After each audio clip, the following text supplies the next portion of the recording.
मूसा अलैहिस्सलाम को अल्लाह ने हुक्म दिया कि अय मूसा फला फला बस्ती से निकल जाओ, क्योंकि उस बस्ती पर अल्लाह का अजाब नाजिल होने वाला है। तो मूसा अलैहिस्सलाम ने कहा, अल्लाह उस बस्ती में तेरा एक नेक बंदा भी रहता है।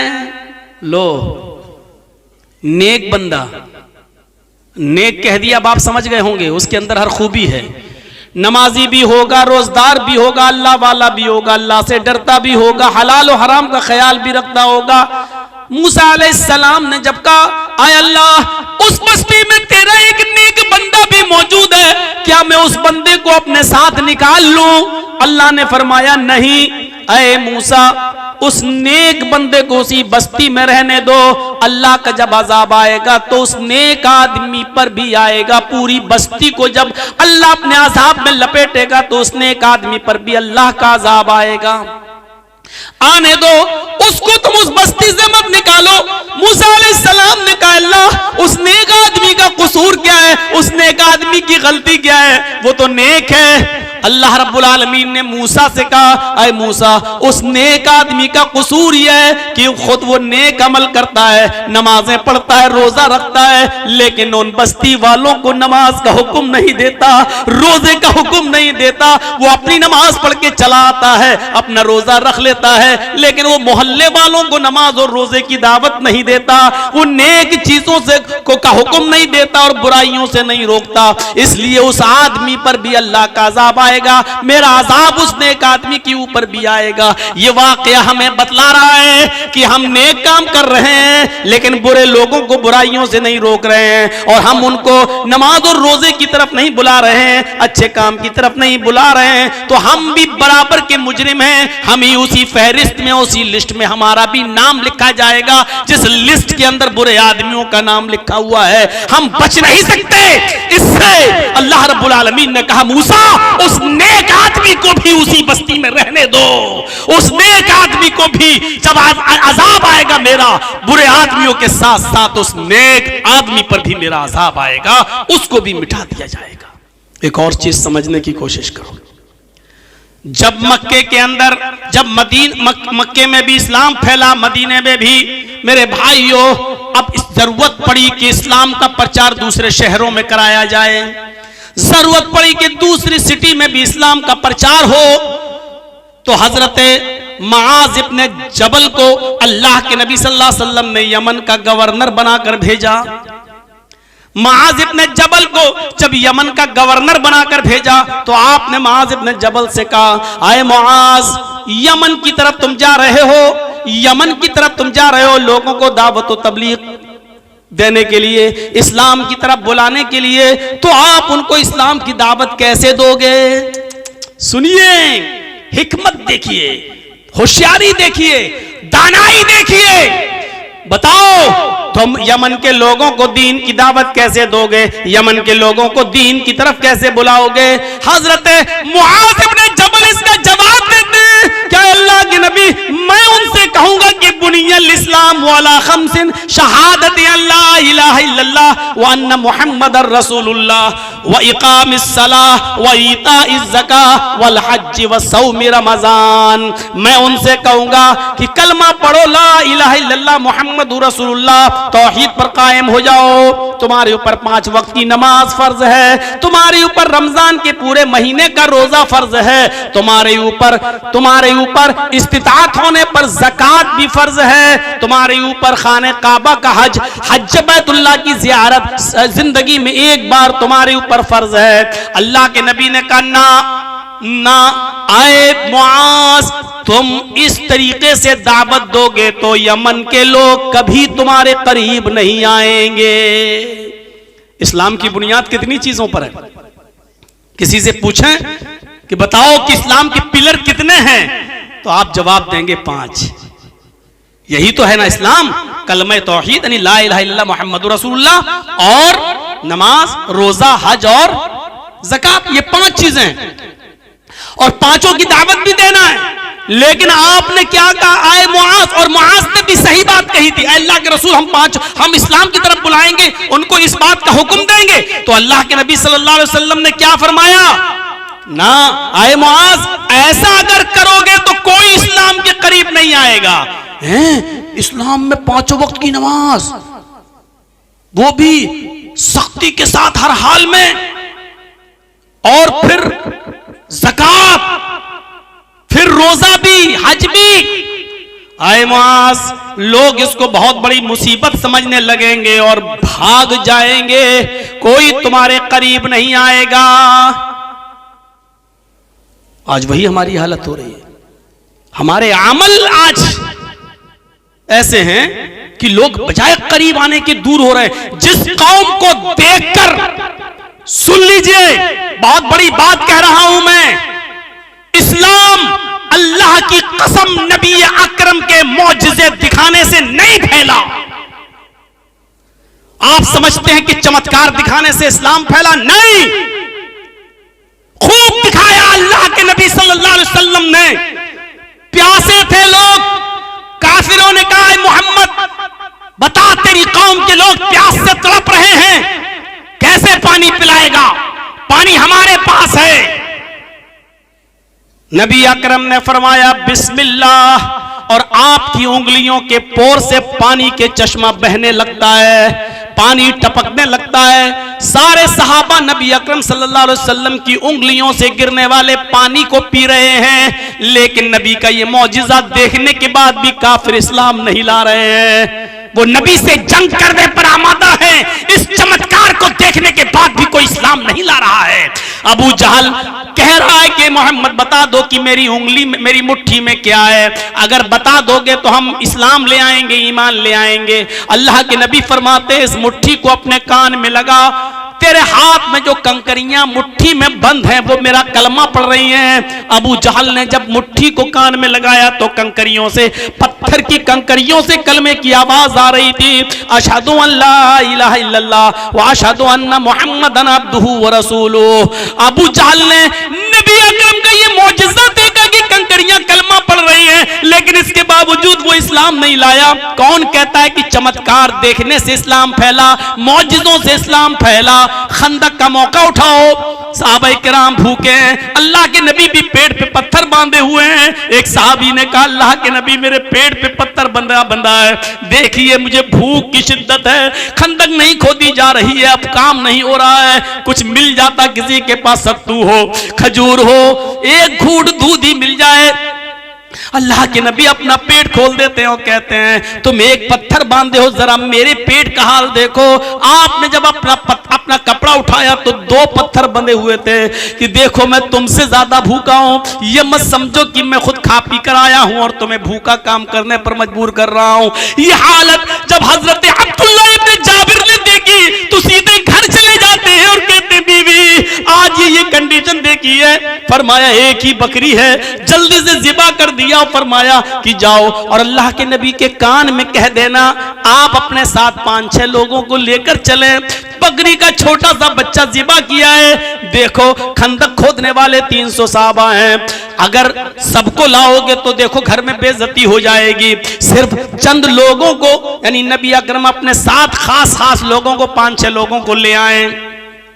अल्लाह के नबी सल्लल्लाहु अलैहि वसल्लम के पास हजरत जाबिर आते हैं, अब्दुल्ला इब्न जाबिर, और कहते हैं, जाबिर इब्न अब्दुल्ला आते हैं और कहते हैं कि अल्लाह के नबी हमने अभी बकरी का एक छोटा सा बच्चा ज़िबा कर दिया है, हमारी बीवी ने कहा है 4-5 आदमी जो आपके पास हो आप उनको लेके चलिए और घर में हम खाना खा लेते हैं। अल्लाह के नबी के कान में कहा जा रहा है 4-5 लोगों को लेके चलिए, लेकिन अल्लाह के नबी फरमाते हैं आए खंदक वालों इधर आओ, इधर आओ, हजरत जाबिर ने तुम्हारी दावत की है। जाबिर रज़ी अल्लाह ताला अन्हु की सिटी गुम हो जाती है कि क्या कह रहे हैं अल्लाह के नबी, हम तो 4-5 लोगों की बात कर रहे हैं और आप 300 आदमियों को दावत। फरमाया कि जाओ अपने घर और अपनी बीवी से कह देना, अपनी बीवी से कह देना पड़ोस की एक औरत को बुला लाओ, वो रोटियां बेलती रहे, तुम तवे पर रखती रहना बस, और मैं आ रहा हूं। हजरत जाबिर आते और अल्लाह के नबी के का यही फरमान सुना देते हैं अपनी बीवी को। बीवी कहती है अल्लाह तुम्हें गारत करे। ये उस जमाने में एक जुमला चलता था, सगिलत का सवागिल, खोने वाली तुझे खो दे, यानी तेरी माँ तुझ पर रोए, यानी तू मर जा। आए जाबिर, पकाना तो मुझे है, रोटी तो मुझे बनाना है, सालन तो मुझे बनाना है, खाना तो हमें तैयार करना है, और आप 300 आदमियों को लेके आ रहे हैं, एक छोटा सा बकरी का बच्चा है, क्या होगा? फरमाया आए मेरी बीवी मुझे बद्दुआ मत दे। अल्लाह के रसूल को मैंने 5-6 लोगों को कहा था, लेकिन नबी अकरम ने अनसुनी कर दी। 300 आदमियों को लेके आ रहे हैं। अब जैसा उन्होंने कहा वैसा कर। अल्लाह के नबी सल्लल्लाहु अलैहि वसल्लम घर में तशरीफ लाते हैं। हजरत जाबिर इब्न अब्दुल्लाह की बीवी से कहते हैं तुम पर्दे में चली जाओ। फिर हांडी का ढक्कन खोलते हैं और उसमें थुकथुकाते हैं, कुछ पढ़ते हैं, थुकथुकाते हैं और कहते हैं कि आए जाबिर की बीवी तुम रोटी बनाती जाओ, आग पर सेंकती जाओ और देती जाओ। अल्लाह की कसम जो खाना 4-5 लोगों के लिए था वो 300 लोगों ने पेट भर के खाया, फिर बच गया। फिर जाबिर के घर वालों ने खाया और उस इलाके के गरीबों में भी बांटा और तकसीम किया। अल्लाह की कसम ये जिंदा जाबिर मौजिज़ा देखने के बाद भी खंदक खोदने वाले वो काफिर ईमान नहीं लाए। चमत्कार देखने से और चमत्कार करने से कोई आदमी मुसलमान नहीं होता है। आप कितना ही लोगों को कुछ भी दिखाएं, इस्लाम चमत्कार से नहीं फैला है। हजारों की भीड़ है, कहती है कि मोहम्मद चांद के 2 टुकड़े करके दिखाओ, हम ईमान लाएंगे। अल्लाह के नबी उंगली का इशारा कर देते हैं, चांद के 2 टुकड़े हो जाते हैं। पूरी दुनिया ने देखा चांद के 2 टुकड़े, लेकिन इस चमत्कार इस मौजिज़े को देखकर भी कोई इस्लाम नहीं लाता है। इस्लाम नहीं फैला है मौजिज़ों के को दिखाकर, इस्लाम नहीं फैला है चमत्कार दिखाकर, इस्लाम तो फैला है अपना अमल दिखलाकर, इस्लाम तो फैला अपना किरदार दिखलाकर। इस्लाम लंबी चौड़ी तकरीरों से भी नहीं फैला, इस्लाम फैला अपने आला अखलाक और आला करैक्टर और अच्छे आदत की वजह से। नबी अकरम की अच्छी आदतों को देखा, फौरन लोग इस्लाम लाते चले गए। मेरे भाइयों याद रखिए, चमत्कार और मौजिज़े अगर इस्लाम के फैलने का जरिया होते तो मोहम्मदुर रसूलुल्लाह से बढ़कर मौजिज़े दिखाने वाला कौन होता? मेरे भाइयों कुरान से बड़ा मौजिज़ा फिर क्या होता? लेकिन आप याद रखिए कि इस्लाम मौजिज़ों से को दिखाकर नहीं फैला, इस्लाम फैला है तो जो दावत आप दे रहे हैं उस पर खुद अमल करिए। आपके अखलाक अच्छे हों, आपका करैक्टर अच्छा हो, आपका स्वभाव अच्छा हो, आप बोले तो फूल बरसे, आपकी जात से किसी को तकलीफ ना हो। इस आला अखलाक और आला किरदार की वजह से इस्लाम फैला है। इस्लाम नाम है आला अखलाक का, इस्लाम नाम है आला किरदार का। आज हमारे अमल देख लो, इस्लाम की जिंदगी में हम ढल जाएं तो लोग हमें देखकर खुद ब खुद इस्लाम लाते चले जाएं। महात्मा गांधी ने कहा था, आए घर घर तबलीग करने वालों, आए बोरिया बिस्तर और स्टोव लेकर चूल्हे लेकर जमातों में जाने वालों, 3 दिन और 40 दिन के चिल्ले करने वालों, तुम इसलिए जाते हो ताकि लोग इस्लाम के करीब हो जाएं। तुम्हें ये सब कुछ करने की कोई जरूरत नहीं है। सिर्फ मोहम्मद रसूलुल्लाह का अखलाक अपने अंदर पैदा कर लो, सिर्फ नबी का करैक्टर अपने अंदर पैदा कर लो, लोग तुम्हें देखकर खुद ब खुद इस्लाम लाते चले जाएंगे, खुद ब खुद इस्लाम कबूल करते चले जाएंगे। हमारा हाल हुआ है, हमारी हालत कोई देखे तो हमसे और दूर भाग जाता है। ये इस्लाम, ये मुसलमान। सुना है वो लतीफा कि एक आदमी को दांत में बड़ा दर्द था, चीख रहा आह आह, और डॉक्टर के पास आया और डॉक्टर से कहने लगा कि हमारा दांत देखो। डॉक्टर ने कहा कि इसको उखाड़ना पड़ेगा। उसने कहा कि कितना पैसा लगेगा? उसने कहा 200 रुपए फीस है, दांत को उखाड़ेंगे, दांत में दवा ववा लगा देंगे, 200 रुपए फीस। कहा अच्छा, दवा के साथ? कहा दवा भी दे देंगे तुम्हें 5 दिन की, उतने दिन में ठीक हो जाओगे तुम। तय हुआ 200 रुपया का, ठीक है।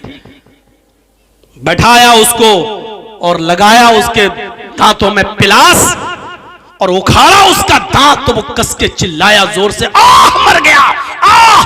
3-4 चीखें उसने मारी, बहरहाल दांत तो डॉक्टर ने उखाड़ दिया, दवा ववा उसको लगा दी। जब पैसा देने की बारी आई तो डॉक्टर को वो 200 रुपए देने लगा। डॉक्टर ने कहा 600 रुपए दो। उसने कहा साहब तय तो हुआ था 200 रुपए, आप 600 रुपए क्यों मांग रहे हैं हमसे? डॉक्टर ने कहा कि इसलिए 600 मांग रहा हूं कि मेरे क्लिनिक के बाहर जो 2 पेशेंट बैठे हुए थे वो तेरे चीखने और चिल्लाने से भाग गए, उन दोनों की फीस भी हम तुझसे लेंगे।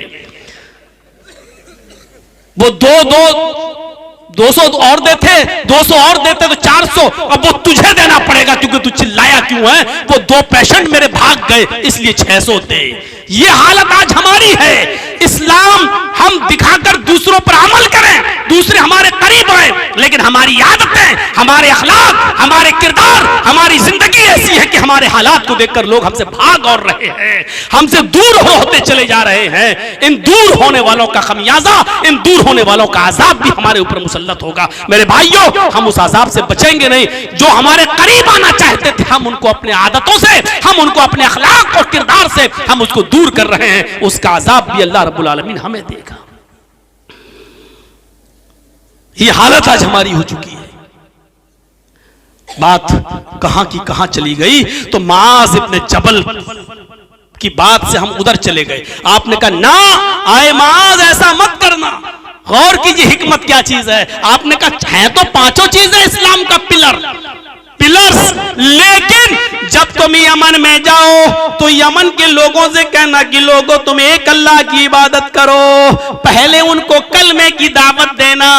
जब वो तौहीद में मजबूत हो जाएं, जब वो कलमा पढ़ लें, तौहीद के मत वाले बन जाएं, तौहीद अपने अंदर वो जागुजी कर लें, तौहीद अपने अंदर पैबस्त कर लें, तो आए महाज जब तुम देखो कि वो तौहीद में पक्के हो गए हैं तो फिर उनसे कहना कि अल्लाह ताला ने तुम्हारे ऊपर 5 वक्त की नमाज भी फर्ज की है।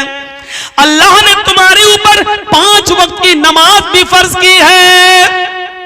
जब वो 5 वक्त की नमाज पढ़ने लगे, जब वो नमाज में पक्के हो जाएं, जब वो नमाज के पाबंद हो जाएं, जब वो 5 वक्त की नमाज जमात के साथ अदा करने लगे और जब वो उसके आदी हो जाएं, तो फिर उनसे कहना कि तुम्हारे ऊपर रमजान के, तब उनसे कहना कि तुम्हारे ऊपर ज़कात भी फर्ज की गई है। इतना इतना माल, इतने इतने ऊंट, इतनी इतनी गायें, इतनी इतनी बकरियां, इतनी इतनी जमीन में पैदावार पर इतनी इतनी ज़कात। तब तुम उनको बताना, डायरेक्ट नहीं। जब वो नमाज के आदी हो जाएं, पुख्ता हो जाएं, 5 वक्त की नमाज पढ़ने लगे और नमाज को अपनी जान और अपने माल से ज्यादा महबूब समझने लगे, तब तुम उनसे कहना कि अल्लाह ने तुम्हारे ऊपर ज़कात भी फर्ज की है। जब वो अपने माल की पूरी पूरी ज़कात भी देने लगे और वो अपने माल को अल्लाह की राह में बेदरह खर्च करने में के माहिर हो जाएं, एक्सपर्ट हो जाएं, आदी हो जाएं, तब तुम उनसे कहना कि अल्लाह ने तुम्हारे ऊपर रमजान के 1 महीने के रोजे भी फर्ज किए हैं। जब वो रोजा भी रखने लगे और रोजे के भी आदी हो जाएं, तब तुम उनसे कहना कि अल्लाह ताला ने जिंदगी में एक बार हज बैतुल्लाह खाने काबा की जियारत यानी हज भी फर्ज किया है। चाहे इसको करने में कई साल लग जाएं, लेकिन एक एक करके उनको बुलाना, 5 चीजें बैक वक्त एक साथ पेश मत कर देना। अगर तुमने 5 चीजों को एक साथ पेश कर दिया तो लोग भाग जाएंगे, फिर इस्लाम को बोझ समझेंगे अपने ऊपर और कोई भी आदमी इस्लाम को कबूल नहीं करेगा। देखिए कितनी हिकमत भरी बात बताई थी अल्लाह के नबी ने। एक एक करके बुलाओ, एक एक करके बुलाओ, एक एक करके बुलाओ। होशियारी, दानाई हमने छोड़ दी है, अक्लमंदी हमने छोड़ दी है। जहां नेकी की तरफ हमें बुलाना है होशियारी से और अक्लमंदी से, एक चीज बताऊंगा आपको, वहीं लोगों को बुराइयों से भी रोकना है बड़ी अक्लमंदी से और दानिशमंदी से। बैक वक्त नहीं रोक सकते आप। कितनी बार बोल चुका हूं, जो बारातों का सिस्टम है और इतने इतने लोग बाराती बन के जाते हैं, आप रोक देंगे? बैक वक्त नहीं रोक पाएंगे। और फिर एक बारात में 50 किस्म की खुराफात आप रोक देंगे? नहीं रोक पाएंगे। बुराइयों को भी रोकने में बड़ी हिकमत होनी चाहिए। और उसका एक वाकया आपको सुना दूं, सुना होगा आपने, लेकिन मैं सुनाता हूं, जरा सुनिए। अल्लाह के नबी के पास एक शख्स आता है, अल्लाह के रसूल के पास एक शख्स, और आकर कहता है कि अल्लाह के नबी मुझे जिना की इजाजत दीजिए। आए, इस चीज को समझने की कोशिश करिए आप। इजाजत किसकी मांग रहा है? जिना की। और मांग किससे रहा है? मुहम्मदुर रसूलुल्लाह सल्लल्लाहु अलैहि वसल्लम से।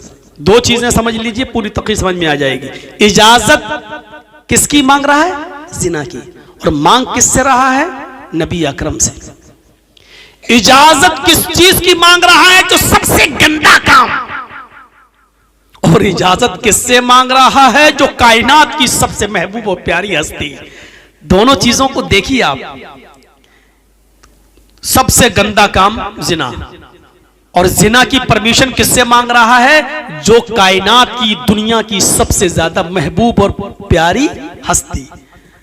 अल्लाह के रसूल मुझे इजाजत दी। मुसलमान है, सहाबी है, इस्लाम लाया, नबी को देखा तो सहाबी हो ही गया। सहाबी है, नबी से इस्लाम लाया, लेकिन नया नया है, नया नया है। अल्लाह के रसूल इजाजत दीजिए मुझे। किस बात की? मुझे जिना करना है। दूसरे साहबा कर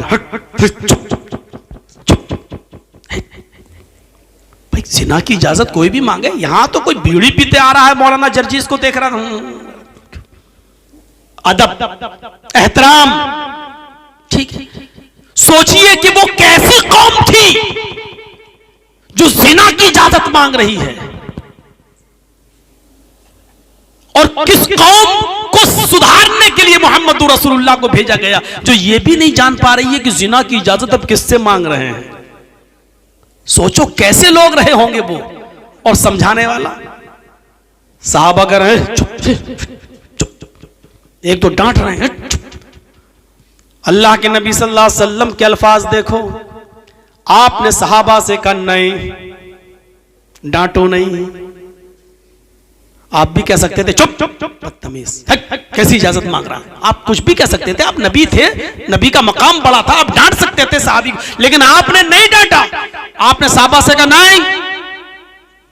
और जो जिना की इजाजत मांग रहा था उससे क्या कहा? उदनु मिन्नी, मेरे करीब आओ और पास आ जाओ मुझसे।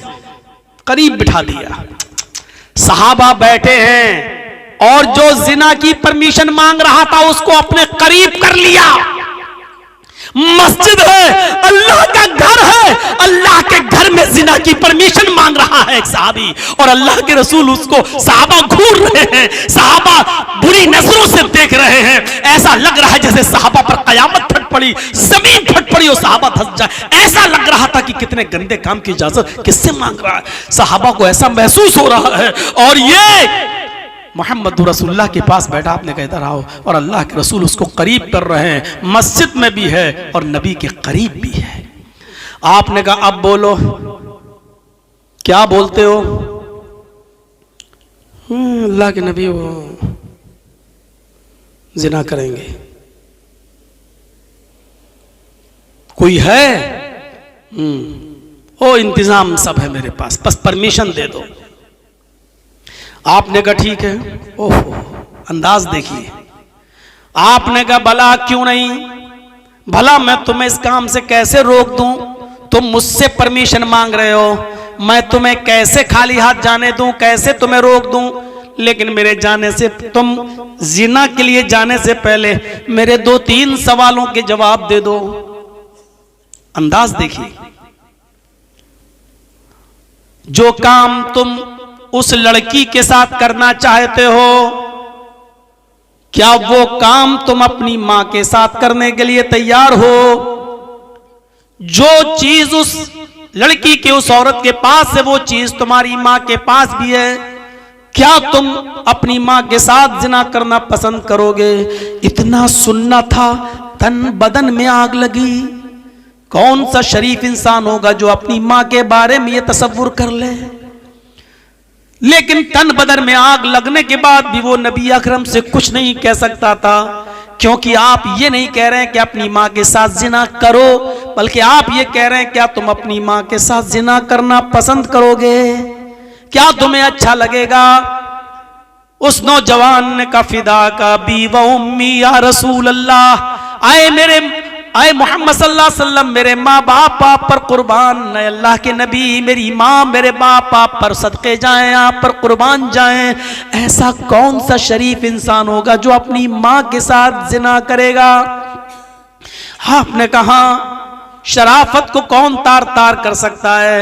अच्छा माँ के साथ ना करो कोई बात नहीं, अगर बहन के साथ ये जिना करना पसंद करोगे, चलिए माँ तो शरीफ आदमी नहीं जाएगा माँ के साथ जिना करने, क्या ये काम तुम अपनी बहन के साथ करना पसंद करोगे?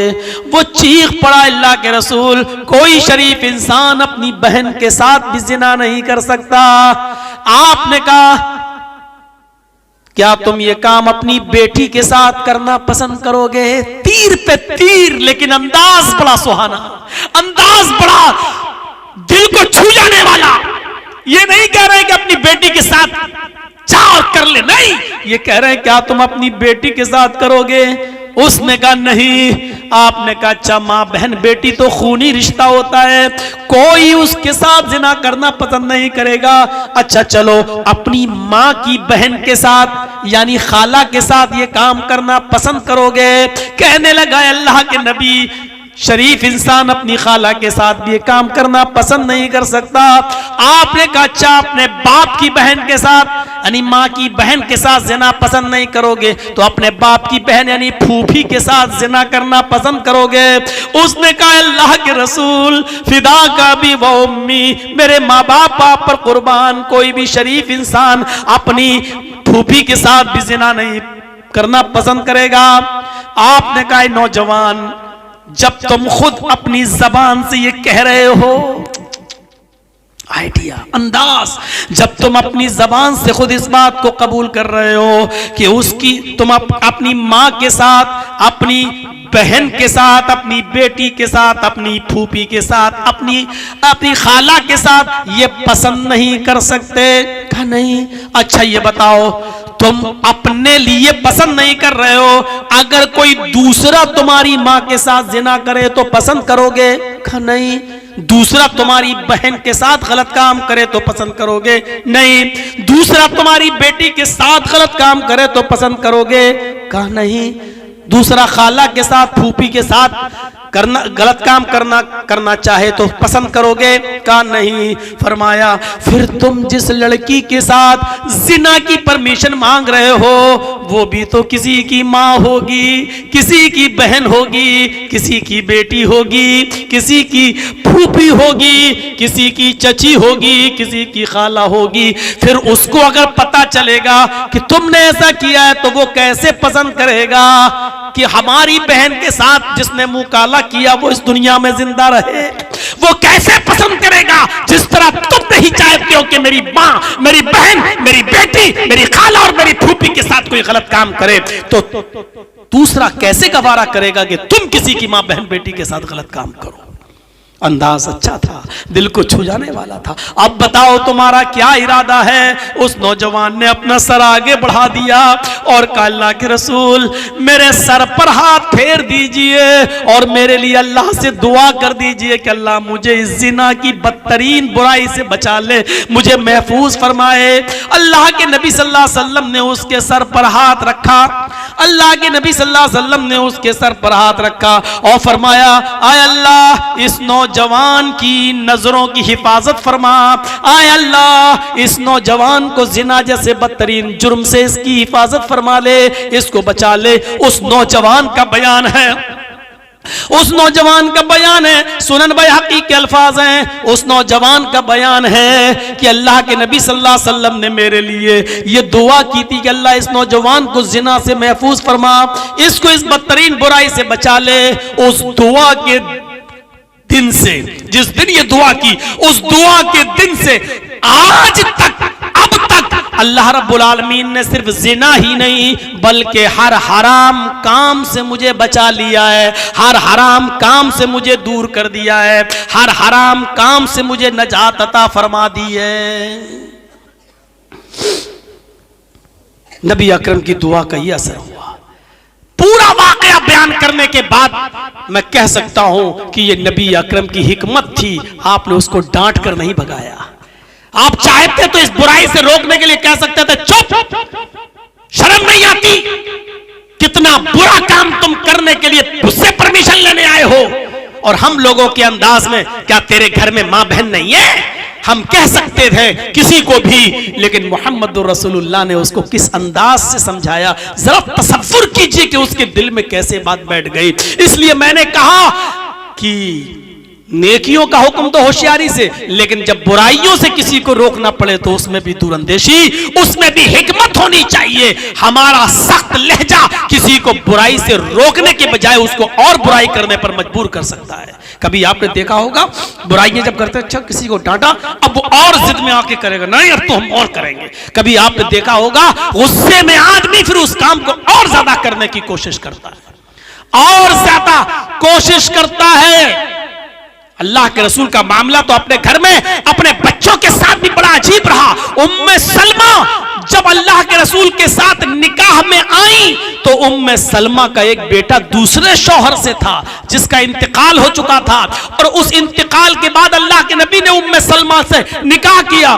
तो उम्मे सलमा पहले शौहर से जो बच्चा था बेटा, उसको भी अपने साथ ले आई थी, और जब अल्लाह के रसूल के निकाह में आई तो जाहिर है कि उस बच्चे को उम्मे सलमा अपने पास रखती थी। अब वो नबी का भी बेटा हो गया, अगरचे नबी उसके बाप नहीं है, लेकिन मां तो उसकी उम्मे सलमा है, तो नबी ही उस बच्चे को पालेंगे और पोसेंगे, क्योंकि एक औरत शादी के बाद अपने उसी हस्बैंड के साथ रहेगी जिसके साथ उसने निकाह किया है, और उस बच्चे को वही पालेगा जिसने उसकी मां के साथ निकाह किया है।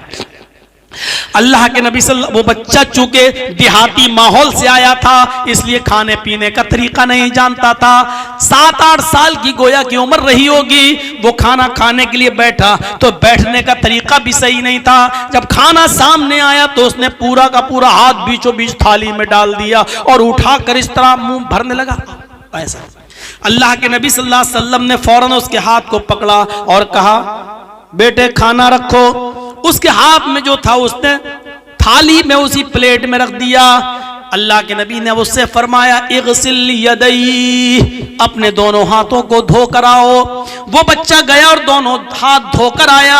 आपने कहा 2 जानू होकर बैठो, ये दोनों पैर ऐसे करके, 2 जानू जिसको हमारे यहाँ उखड़ू बोलते हैं, आप आपके यहाँ जो भी बोलते हो। आपने कहा 2 जानू होकर बैठो, या दोनों पैरों को पीछे कर लिया जाए जैसे नमाज के अंदर होता है, दोनों पैरों को पीछे कर लिया जाए, या एक पैर को पीछे किया जाए और एक पैर को उठाया जाए। ये 3 तरीके खाना खाने के सुन्नत है, लेकिन इसका ये मतलब नहीं है कि दूसरे तरीके से अगर किसी ने खाना खा लिया तो हराम हो गया, ऐसा नहीं है मेरे भाइयों। आजकल टेबल और मेज का जमाना है, अगर कोई टेबल और मेज पे खाना खाना चाहे तो ये गुनाह नहीं है, खा सकता है आदमी, जायज है, गुनाह नहीं है, लेकिन ये सुन्नत भी नहीं है। सुन्नत ये है कि दोनों पैरों को खड़ा करके खाओ या दोनों पैरों को पीछे करके 2 जानू होकर बैठ जाओ, यानी जैसे नमाज में बैठा जाता है, या फिर एक पैर को पीछे कर लिया जाए और दूसरे पैर को उठा दिया जाए। ये 3 तरीके खाना खाने के, ये सुन्नत है। लेकिन अगर कोई आदमी पलटी मार के खाना चाहे तो खा सकता है, लेकिन सुन्नत का सवाब उसको नहीं मिलेगा। मेज पर खाना चाहे तो खा सकता है, लेकिन उसको सुन्नत का सवाब नहीं मिलेगा। आपने उस बच्चे से कहा इग़सिल यदैहि, दोनों हाथ धोकर आओ। वो दोनों हाथ धोकर आया। आपने कहा 2 जानू होकर बैठ जाओ। उसने दोनों पैर पीछे कर लिए और 2 जानू होकर बैठ गया। आपने कहा समिल्लाह, अब अल्लाह का नाम लो, यानी बिस्मिल्लाह कहो। उसने बिस्मिल्लाह कहा। अब अल्लाह के नबी ने फरमाया, अपनी तरफ से खाओ, कुल भी यमीनिक, अपने सामने दाहिनी तरफ जहां तुम बैठे हो अपने पास अपनी साइड से खाओ, पूरे थाली में हाथ पैर मत मारो।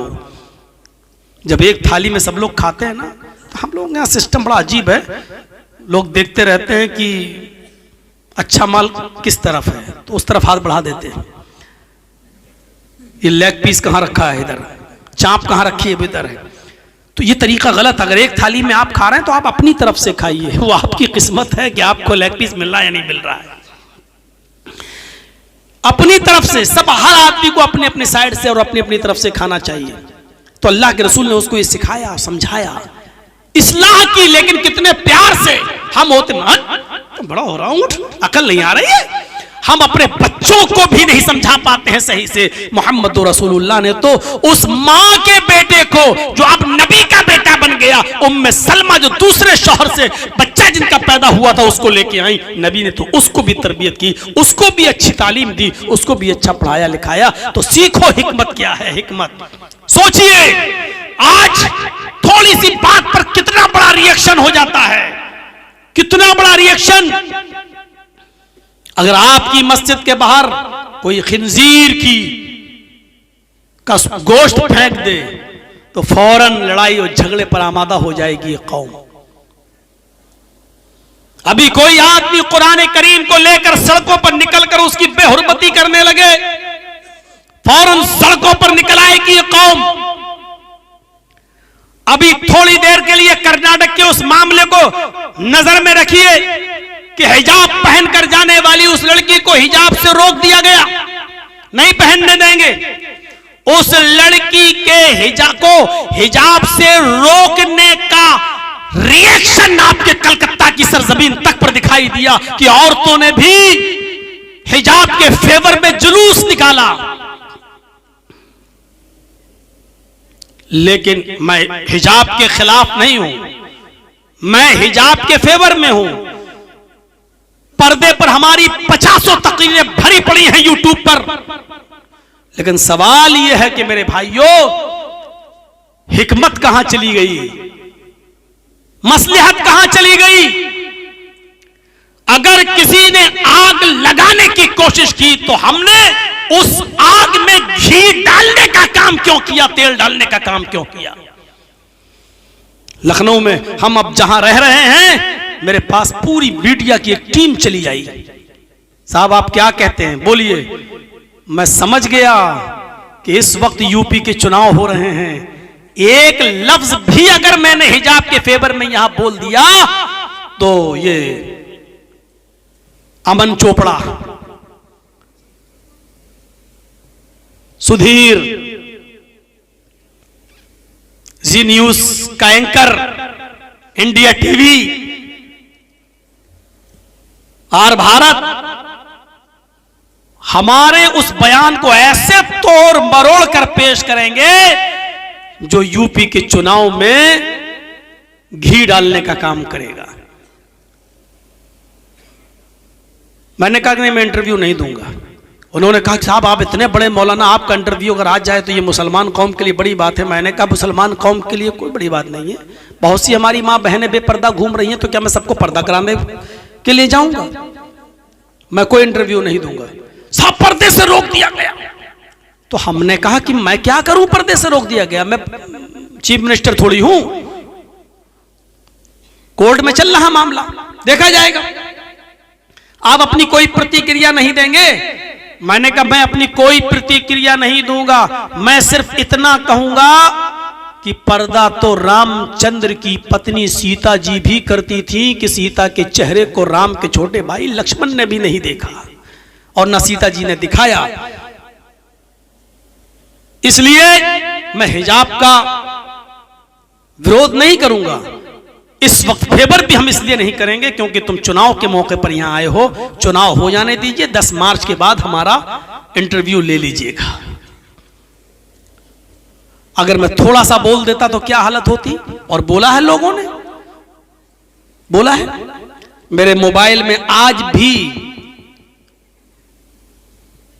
जी हिंदुस्तान की वो 2 मिनट की 1.5 मिनट की वो क्लिप मौजूद है जो अभी दी गई, जो आपके बंगाल की चीफ मिनिस्टर ममता बनर्जी जी जो गई थी अभी लखनऊ में, उन्होंने जो वहां कहा था कि सब लोग मिलकर समाजवादी पार्टी को वोट दीजिए और जिताइए, उसके दूसरे ही दिन से जी हिंदुस्तान ने जो दिखाया वो ये दिखाया कि ये मौलाना जर्जीस का सीक्रेट प्लान है। ममता बनर्जी जो यहां आई हैं वो जर्जीस का सिगरेट प्लान, इस जहरीले मौलाना का सिगरेट प्लान है। देखिए मौलाना जर्जीस बंगाल में जो बोला, ममता बनर्जी वही लखनऊ में बोली। ये देखिए दोनों का माना मिलाइए, एक तरफ उसने मेरी तकरीर दिखाई बंगाल वाली और एक तरफ ममता बनर्जी जो बोल रही हैं लखनऊ में वो दिखाई और कहा कि ये दोनों एक हैं। बताइए, मैं उत्तर प्रदेश में बोल भी नहीं रहा हूं, किसी पार्टी का सपोर्ट भी नहीं कर रहा हूं, खुलकर ओपनली नहीं, किसी का कर भी नहीं रहा हूं, बोल भी नहीं रहा हूं, इसके बावजूद उसने हमको और ममता बनर्जी को नहीं बंगाल से ऐसे जोड़ दिया है कि मुझे लगता है कि कुछ दिनों के बाद हमें बंगाल ही में शरण लेना पड़ेगी। अभी भी मेरे मोबाइल में मैंने जब वो आ रही थी टीवी में, मैंने उसकी वीडियो बना ली। ये हालत है, मैं बोल भी नहीं रहा हूं फिर भी दिखा रहे हैं। अगर एक लफ्ज भी पर्दे के बारे में, हिजाब के बारे में बोल देता तो क्या हाल होता। लेकिन सवाल यह है मेरे भाइयों कि मुसलमान इतनी जल्दी तैश में कैसे आ जाता है, कैसे आ जाता है। आप कितनी चीजों को रोएंगे, सिर्फ नकाब पहनकर स्कूल जा रही है। मैं जानता हूं कि संविधान है, कोई आदमी किसी तरीके से रहना चाहे, लेकिन मुसलमानों को इस बात को सोचना पड़ेगा कि इस मुल्क के अंदर उसको पद्मश्री अवार्ड मिलता है जो अपने जिस्म के कपड़े उतार देता है।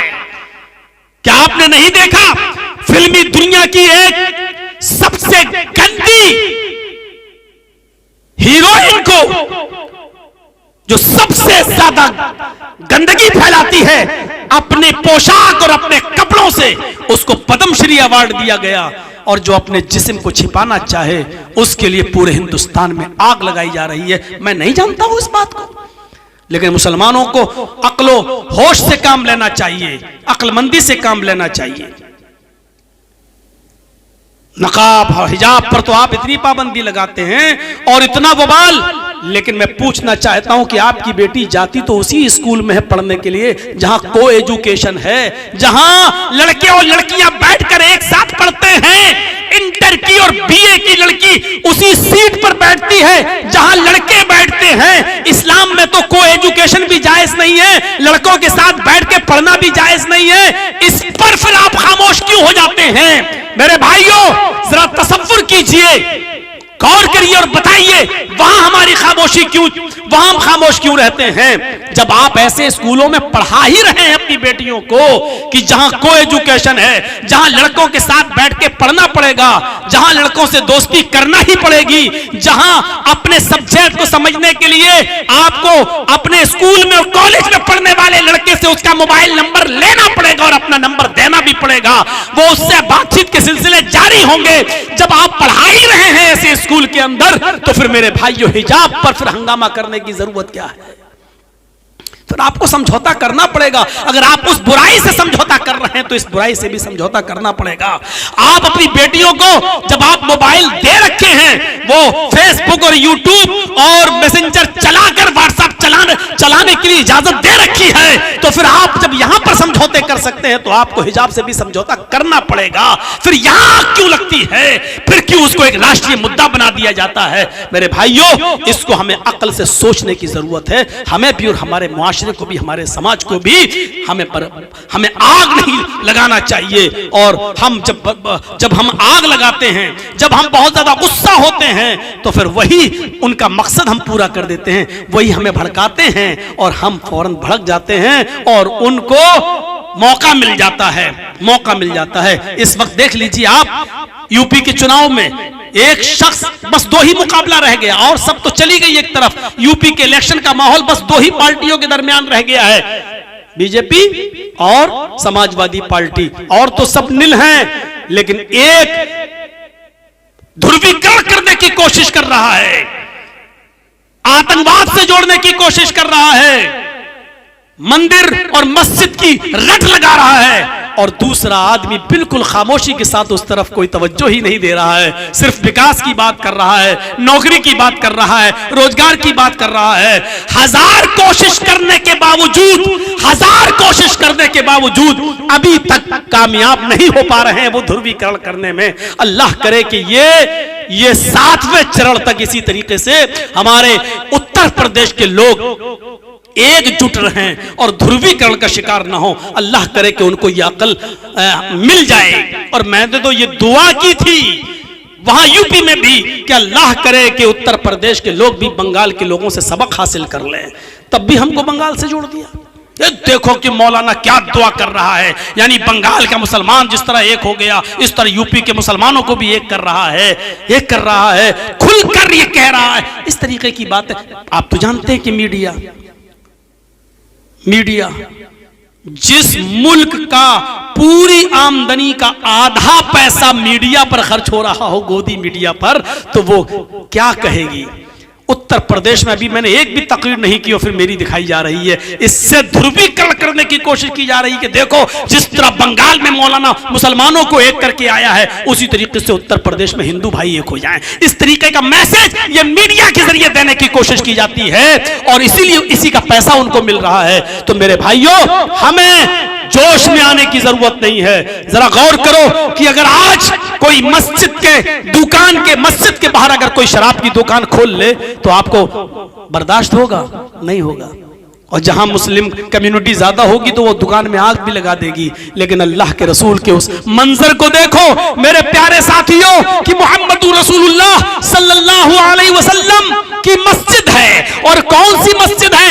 मस्जिद नबवी है। ओ मस्जिद जिसमें एक वक्त की नमाज पढ़ने का सवाब 1000 रकात के बराबर है। खाने काबा में, मक्का में 1 रकात का सवाब 1 लाख रकात के बराबर है। और मस्जिद नबवी में, मदीना में 1 रकात पढ़ने का सवाब 1000 रकात के बराबर है। एक हदीस 50,000 की भी आती है लेकिन वो ज़ईफ और कमजोर है, और 1000 वाली हदीस ये सही है।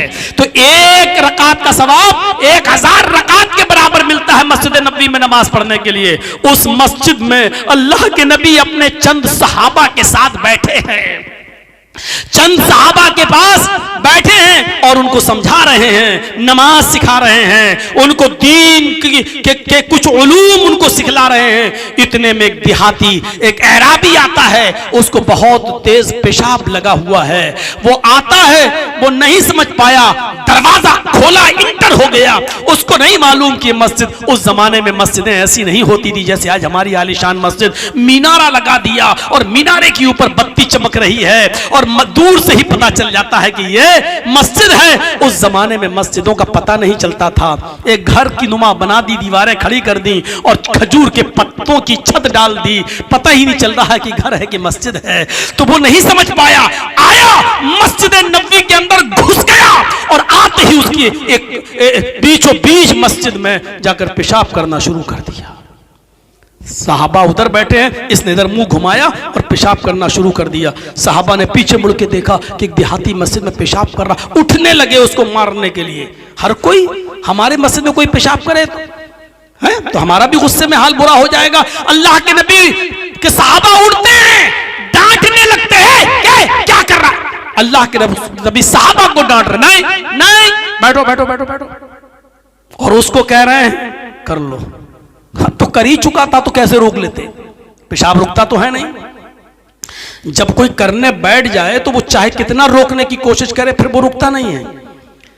अब अगर उसको उसी हालत में भगाया जाता, वो भागता जरूर लेकिन वो थोड़ा इधर गिरता, थोड़ा उधर गिरता, थोड़ा उधर गिरता। अभी तो मस्जिद का एक हिस्सा नापाक हो रहा था, अब अगर उसको उसी हाल में भगाते तो पता नहीं कितने हिस्से मस्जिद के नापाक करता वो। तो आपने कहा ना कर रहा, कर लेने दो। साहबा, नबी का फरमान हो, साहबा रुक गए। अब अल्लाह के नबी को देख रहे हैं मस्जिद में पेशाब हो रहा और आप कह रहे हैं कर लेने दो। आपने कहा इधर आओ। जब वो पेशाब कर चुका तो आपने कहा इधर आओ। हम लोग बहुत जल्दी फतवा दे देंगे नापाक आदमी मस्जिद में जा सकता है कि नहीं जा सकता है। अगर आपकी नापाकी सिर्फ इस टाइप की है कि आपको न पानी मिला न ढेला मिला और आपने जल्दबाजी में मस्जिद में बाहर पेशाब कर लिया और आप पानी से इस्तिंजा नहीं कर पाए, तो ऐसी नापाकी के अंदर आप मस्जिद में जा सकते हैं, कोई रुकावट नहीं है। लेकिन आपकी नापाकी दूसरी टाइप की है। दूसरी टाइप का मतलब यह है कि रात में सोते हुए अगर आपकी बदख्वाबी हुई है और उसमें आपका एहतिलाम हुआ है या आपने अपनी बीवी के साथ हम बिस्तरी की है जुम्बी हैं, अगर आपकी वो नापाकी है तो ऐसी पोजीशन में आप मस्जिद के अंदर दाखिल नहीं हो सकते हैं। दोनों में थोड़ी सी कंडीशन का फर्क रखिएगा। तो अभी तो वो नापाकी इसकी ये थी, अब रात में बीवी से मिला कि नहीं मिला वो कौन जानता है, कौन देखा हुआ है, तो इसलिए तो जब तक आप जानते नहीं तो आप कह नहीं सकते, हुक्म नहीं लगा सकते। तो आपने देखा इसने मस्जिद में पेशाब किया, आपने जब पेशाब कर लिया साहबा दौड़े, आपने उनको रोक दिया। जब वो पेशाब कर चुका तो आपने उसको बुलाया कि इधर आओ, वो नबी के पास आया और बैठ गया, और आकर बैठा तो अल्लाह के नबी ने उसी की आंखों के सामने एक सहाबी से कहा उठो। वो उठे, कहा क्या हुआ, कि पानी भर कर लाओ। वो पानी का एक डोल है इतना बड़ा, कुएं से खींचा और भर कर लाए। अल्लाह के नबी ने कहा हरिकूहु, जाओ इस पानी को उसके पेशाब पर बहा दो, उस पानी को उसके पेशाब की जगह पर डाल दो। उस बदवी से, उस देहाती से काम नहीं करवा रहे हैं, बल्कि अपने सहाबी से कह रहे हैं कि उसके देखिए अखलाक। मैंने क्या कहा था, चमत्कार से इस्लाम नहीं फैला, मैंने क्या कहा था, मौजिज़ों से इस्लाम नहीं फैला, लेकिन ये अखलाक दिखा रहे हैं अल्लाह के रसूल उसको कि देखो पेशाब तो तुमने किया, मैं चाहूं तो मार मार के भी तुमसे मस्जिद धुलवा सकता हूं, लेकिन नहीं, अखलाक दिखा रहे हैं। सहाबी से कहा जाओ पानी भर के लाओ, वो पानी भर के लाए, कहा पानी पेशाब की जगह पर डाल के धो दो।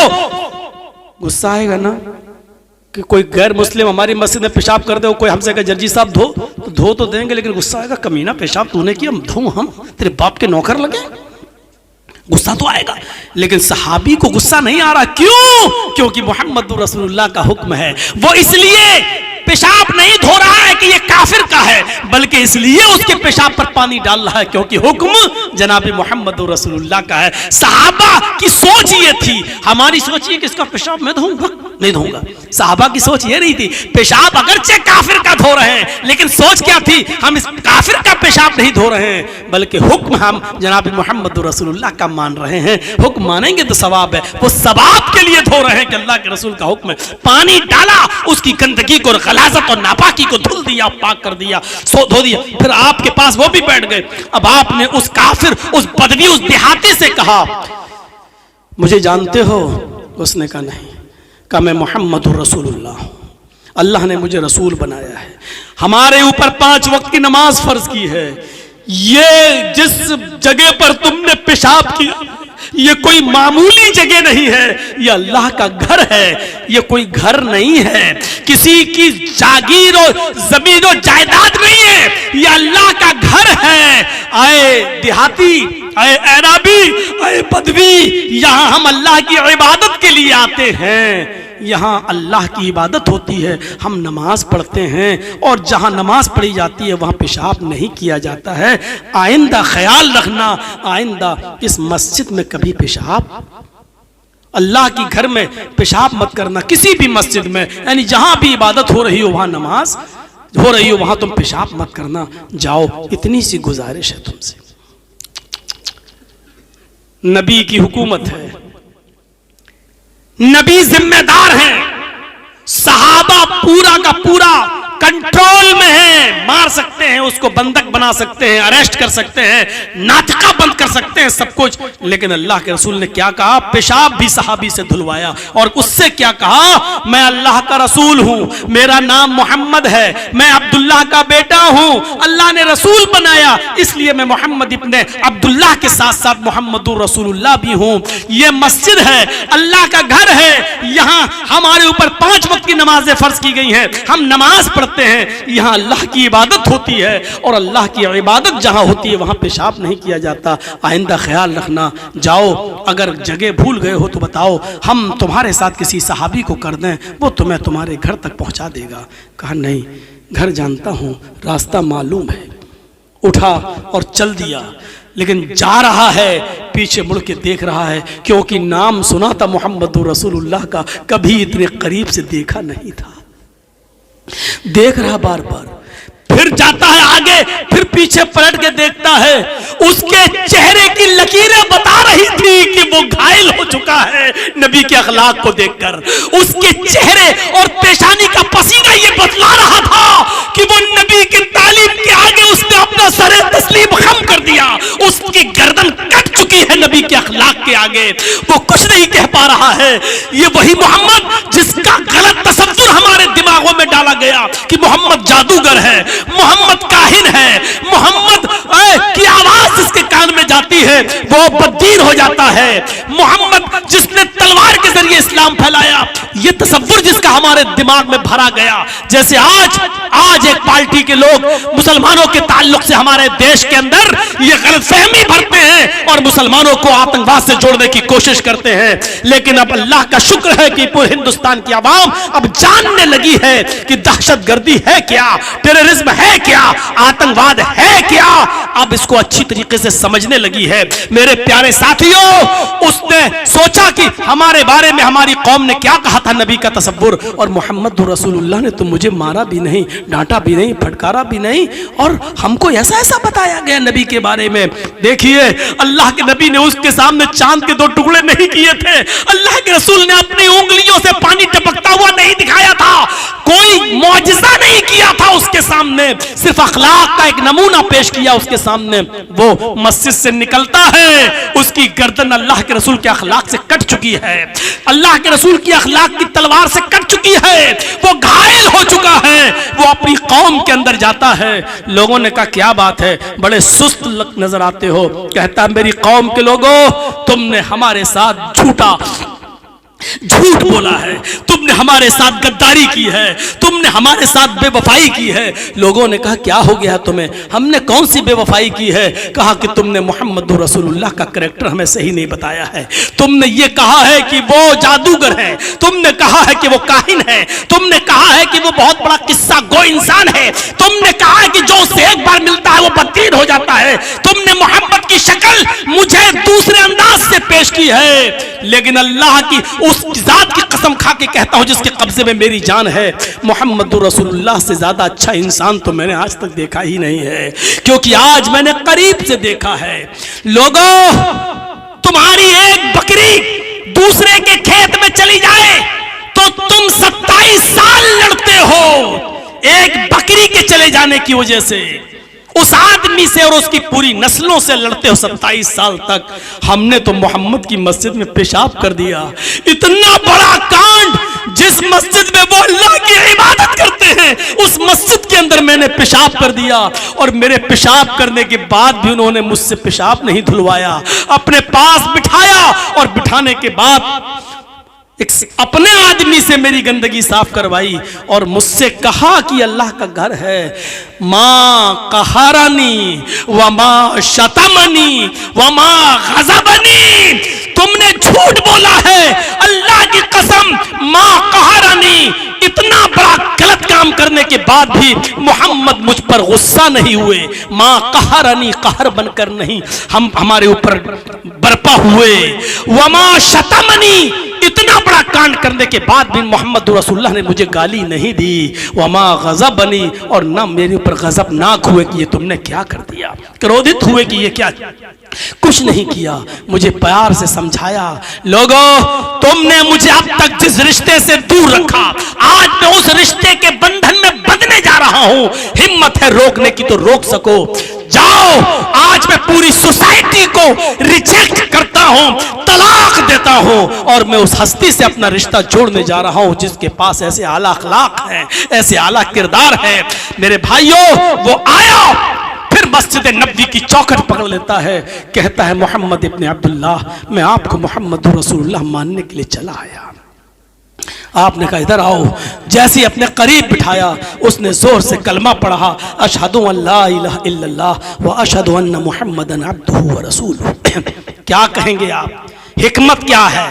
मस्जिद में पेशाब करने आया, आप चाहते तो उसको उसी वक्त भगा सकते थे, पेशाब करने के बाद सजा दे सकते थे, जुर्माना लगा सकते थे, उसके रिश्तेदारों को बुलाकर तलब कर सकते थे, अरेस्ट कर सकते थे, मस्जिद उससे धुलवाई जा सकती थी, लेकिन इसके बाद फिर वो नबी के करीब नहीं आता। लेकिन आपने उसके साथ जो अखलाक का बर्ताव उसके सामने पेश किया, जो कैरेक्टर उसके सामने रखा, जो कलेजा निकाल कर आपने अखलाक का उसके सामने पेश कर दिया, उससे वो ऐसा घायल हुआ कि फिर वो इस्लाम लाए बिना नहीं रुक सका और इस्लाम लाने पर मजबूर हो जाता है। तो मेरे प्यारे साथियों, ये हिकमत, ये दूरंदेशी हमें हमारे पास होनी चाहिए। आज हम दूसरों को मिठाई उनके हाथों में दे देते होते हैं कि तुमने जो चाहा लो हमने पूरा कर दिया। मेरे भाइयों, इस चीज से हमें बचना चाहिए। बहुत जरूरत है हिकमत अमली को अपनाने की, बहुत जरूरत है हमें दूरअंदेशी को अपनाने की, बहुत जरूरत है अक्लमंदी से काम लेने की, वरना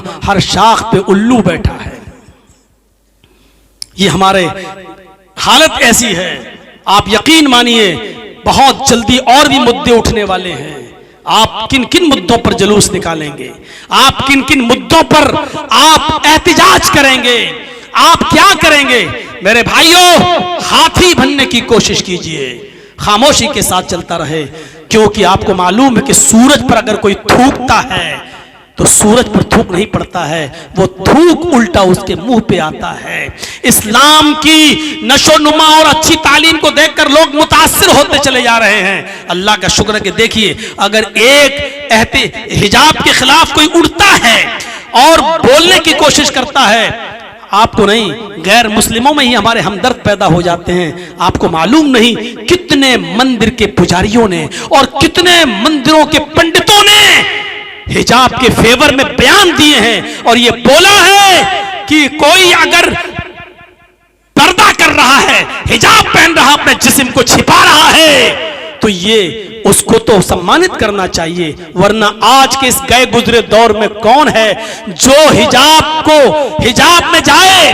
अगर कोई हिम्मत कर रहा है हिजाब में जाने की तो उसको अवार्ड देना चाहिए, क्योंकि ये बड़े दिल गुर्दे की बात है। पाकिस्तान के अंदर आज भी एक लड़की ऐसी है जो पायलट है, जहाज की पायलट है, जहाज उड़ाती है, और वो पाकिस्तान से सऊदिया एयरलाइंस के जरिए जाती है, लेकिन आज भी उसका चेहरा छिपा होता है, हाथों में ग्लव्स होते हैं और पैरों में मोजे होते हैं। आज भी वो इसी कंडीशन में फ्लाइट को उड़ाती है। आज तक उसको न पाकिस्तान के एयरपोर्ट पर कोई सरकारी कर्मचारी उसको देख पाया, न प्राइवेट कर्मचारी उसको देख पाया, न सऊदिया का कोई सऊदी आदमी उसको देख पाया। सऊदी, कुवैत और दुबई से उस लड़की के लिए ऑफर आ रहे हैं कि आप हमारी एयरलाइन से जुड़ जाइए, हम आपको इतनी इतनी तनख्वाह देंगे। लेकिन उस लड़की ने सारे पेशकश और नौकरियों की डिमांड को ठुकरा दिया और कहा कि मैं पाकिस्तान की लड़की हूं, मैं अपनी शर्म हया और अपने पर्दे से पाकिस्तान की लड़कियों को यह बताना चाहती हूं कि पाकिस्तान की लड़कियों, अगर पर्दे में रहकर भी तुम्हें तरक्की करना चाहो तो तुम कर सकती हो। पर्दा हमारी तरक्की की राह में रुकावट नहीं है। हम ये एक मिसाल बनना चाहते हैं पाकिस्तान की लड़कियों के लिए। ऐसी लड़कियों को सैल्यूट करो, ऐसी लड़कियों को सलाम करो मेरे भाइयों, जो सिर्फ हिजाब पहनकर एक दर्दमंदाना अपील लेकर तो आ जाएं, जज्बात में जय श्री राम के नारे लगाकर अल्लाह अकबर का जवाब उसकी शक्ल में दे दिया जाए। लेकिन मेरे भाइयों, जरा तसव्वुर करो कि अगर कोई पागल कुत्ता हमारे पैर में काट ले तो उसका जवाब ये नहीं होता कि हम भी उसको काटने जाएं। मेरे भाइयों, उसका जवाब ये नहीं है, उसका जवाब ये नहीं है। हमें ऐसी लड़कियों के पर्दे की जरूरत है जो चेहरा छिपाएं, सॉक्स पहने और हाथों में ग्लव्स भी पहने और उनकी शक्ल दूसरा नहीं देख पा रहा है और फिर भी तरक्की कर रही हूं, कह रही कि मैं पाकिस्तान की लड़कियों के लिए इबरत बनना चाहती हूं। मैं उनको समझाना चाहती हूं कि पर्दा तुम्हारी तरक्की की राह में रुकावट नहीं है। मेरे भाइयों, हमारी वो बच्चियां जो कॉलेजेस और यूनिवर्सिटी में तो पर्दे के लिए लड़ रही हैं, लेकिन लड़कों के साथ बैठना उनको गवारा है, उनके मोबाइल नंबर लेना गवारा है, उनके साथ दोस्ती करना गवारा है। मेरे भाइयों, इस तरीके की चीजों से हमें और आपको सोचना चाहिए। अगर इस्लाम है तो पूरा का पूरा अपने अंदर अपनाओ, और नहीं है, हाँ मैं ये भी कहता हूं कि जितना है चलो उस हद तक, लेकिन मैं जानता हूं कि जो कुछ भी हुआ है वो अच्छा नहीं हुआ है, क्योंकि वो इलेक्शन के मद्देनजर, चुनाव के मद्देनजर ऐसा किया गया है। अभी 2-4 दिन के बाद ये सारे झगड़े खत्म हो जाएंगे, कोई चीज नहीं रहेगी। उसके बाद अब प्लानिंग होगी, हम दो हमारे दो से ज्यादा बच्चे पैदा नहीं, इस पर भी मुसलमान जुलूस निकालेगा। कोई जरूरत नहीं जुलूस निकालने की, उनसे कहो कि हाँ बनाओ, कानून हमें मंजूर है, बनाओ। और 2 से ज्यादा बच्चों की गिनती अगर करना है तो सबसे पहले अपने लोगों से करना शुरू करो कि तुम्हारे यहाँ कितने हैं। भाई तुम क्या कानून बनाओगे? 2 से ज्यादा जिसके बच्चे होंगे उसको सरकारी नौकरी नहीं मिलेगी, 2 से ज्यादा जिसके बच्चे होंगे उसको MLA और MP का चुनाव नहीं लड़ने दिया जाएगा। यही तो कानून बनाओगे? बनाओ। हमें एमपी में टिकट मिलते ही कितने हैं, हमें एमएलए में टिकट मिलते ही कितने हैं। आप कहोगे कि सरकारी नौकरी नहीं मिलेगी, हमें नौकरियां देते क्यों कितने हो तुम? सारी नौकरियां तो तुम ही लोग ले रहे हो। इसलिए इन तमाम चीजों से हमें घबराने की जरूरत नहीं है, लेकिन एहतिजाज और जुलूस की शक्ल में हम दोनों हाथ में उनको लड्डू दे देते हैं। फिर हिंदू और मुसलमान वाला मामला बन जाता है, मुसलमान इधर हिंदू भाई उधर, जबकि ये देश ये मुल्क दोनों सबका है, हिंदू मुस्लिम सिख ईसाई सभी लोगों का है। हमें इस चालाकी को समझना होगा। अब कुछ दिनों के बाद फिर मुद्दा उठेगा, कोई ना कोई मुद्दे इनके उठना ही है, उठना ही है। मेरे भाइयों, कभी लव जिहाद, अरे यार लव, अकलमंदी से सोचो कि कोई प्यार और ये कोई जिहाद हो सकता है? अगर कोई प्यार कर रहा है लड़का लड़की, हिंदुस्तानी कानून, इस्लाम को छोड़ दीजिए, इस्लाम की नजर में तो लड़के के लिए लड़की, लड़की के लिए लड़का देखना और बात करना यही गलत है। हम हिंदुस्तानी नियम और कानून के तहत बात कर रहे हैं, उस संविधान के तहत कि अगर लड़का किसी लड़की को, लड़की किसी लड़के को चाहती है तो माँ बाप भी उसको रोक नहीं सकते। अगर वो 18 साल से बड़ी है, माँ बाप भी उसको रोक नहीं सकते हैं। अगर वो किसी से प्यार कर रहा है या लड़की किसी से प्यार कर रही है, तो जब प्यार कर रही है तो वो जिहाद हो ही नहीं सकता है। वो जिहाद कैसे हो जाएगा? इनको अकल भी नहीं है, एक तरफ लव भी कहते हैं और एक तरफ जिहाद भी कहते हैं। अकल ऐसी मारी गई है इन लोगों की। इसलिए मेरे भाइयों, अभी जुलूस और एहतिजाज बहुत होंगे, लेकिन अकल के नाखून लेने की जरूरत है, हिकमत अमली को अपनाने की जरूरत है, दानिशमंदी से काम करने की जरूरत है। अल्लाह रब्बुल आलमीन से हम दुआ करते हैं, इलाहुल आलमीन तो हमारी खताओं को माफ फरमा दे, हमारे गुनाहों को बख्श दे, हम जमीअ मुसलमानों को अक्ल और शऊर से काम लेने की तौफीक अता फरमा। बारे इलाह हमें समझने की तौफीक अता फरमा, हमें दावत व तबलीग में दूर अंदेशी से काम लेने की तौफीक अता फरमा। मैं बहुत सी चीजें आज सोच के आया था, लेकिन चलो निकल गई। मेरे भाइयों, हिजाब की बात आई थी तो मैंने सोचा था कि आज ओरिजिनल हिजाब क्या है, पर्दा क्या है। आज मैं इस टॉपिक पर भी बोलूंगा और बताऊंगा कि कुरान ने कैसा पर्दा बताया है।